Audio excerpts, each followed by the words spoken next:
ഈശോമിശിഹായ്ക്ക് സ്തുതിയായിരിക്കട്ടെ. ഈശോയേറ്റവും സ്നേഹം നിറഞ്ഞവരെ, വചനാഭിഷേകത്തിലേക്ക് സ്വാഗതം. ഇന്ന് പരിശുദ്ധാത്മാവ് നമുക്ക് നൽകിയിരിക്കുന്ന തിരുവചന ഭാഗം വിശുദ്ധ യോഹന്നാന്റെ സുവിശേഷം 1-ാം അധ്യായത്തിൻ്റെ 12-13 തിരുവചനമാണ്. ദൈവവചനം ഇപ്രകാരം വെളിപ്പെടുത്തിയിരിക്കുകയാണ്: തന്നെ സ്വീകരിച്ചവർക്കെല്ലാം, തൻ്റെ നാമത്തിൽ വിശ്വസിക്കുന്നവർക്കെല്ലാം ദൈവമക്കളാവാൻ അവൻ കഴിവ് നൽകി. അവർ ജനിച്ചത് രക്തത്തിൽ നിന്നോ ശരീര അഭിലാഷത്തിൽ നിന്നോ പുരുഷൻ്റെ ഇച്ഛയിൽ നിന്നോ അല്ല, ദൈവത്തിൽ നിന്നത്രേ. ഹല്ലേലൂയ.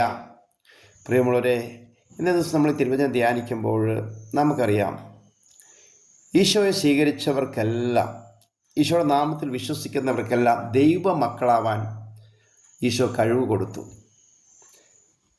അതായത് വിശുദ്ധ പൗലോസ്ലീഹ റോമാക്കാർക്ക് എഴുതിയ ലേഖനത്തിൻ്റെ 8-ാം അധ്യായത്തിൻ്റെ 14-ാം തിരുവചനത്തിൽ കാണാൻ പറ്റുന്നത് പോലെ ദൈവാത്മാവിനാൽ നയിക്കപ്പെടുന്നവരെല്ലാം ദൈവത്തിൻ്റെ പുത്രന്മാരെന്ന് വിളിക്കപ്പെടും. ഹല്ലേലൂയ.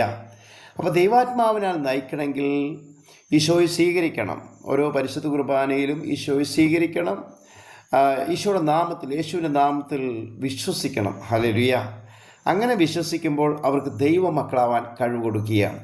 അതുവഴി വചനം പറയുകയാണ്, അവർ ജനിച്ചത് രക്തത്തിൽ നിന്നോ ശരീര അഭിലാഷത്തിൽ നിന്നോ പുരുഷൻ്റെ ഇച്ഛയിൽ നിന്നോ അല്ല, ദൈവത്തിൽ നിന്നത്രേ. ഹല്ലേലൂയ.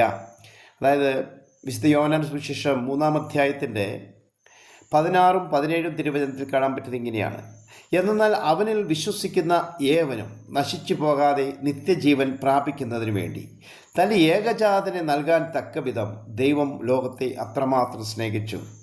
ദൈവം തൻ്റെ പുത്രനെ ലോകത്തിലേക്ക് അയച്ചത് ലോകത്തെ ശിക്ഷയ്ക്ക് വിധിക്കാനല്ല, പ്രത്യുത അവൻ വഴി ലോകം രക്ഷ പ്രാപിക്കാനാണ്. ഹല്ലേലൂയ. പ്രിയമുള്ളവരെ, യേശുക്രിസ്തുവിൽ വിശ്വസിക്കുന്ന ഒരു വ്യക്തി പോലും നശിച്ചു പോകുകയില്ല, മറിച്ച് അവർക്കെല്ലാവർക്കും നിത്യജീവൻ ലഭിക്കുമെന്നുള്ളതാണ് വാഗ്ദാനം. ഹല്ലേലൂയ. ഇന്നേ ദിവസം ഈ തിരുവചന അഭിഷേകത്തെ നമുക്ക് പ്രാർത്ഥിക്കാം. ഇന്ന് പരിശുദ്ധ കുർബാനയിലെ ദിവ്യാനീശോയെ ഏറ്റവും ഭക്തിയോടും എളിമയോടും നമുക്ക് സ്വീകരിക്കാം. നല്ലൊരു ദിവസം ആശംസിക്കുന്നു. ആമേൻ.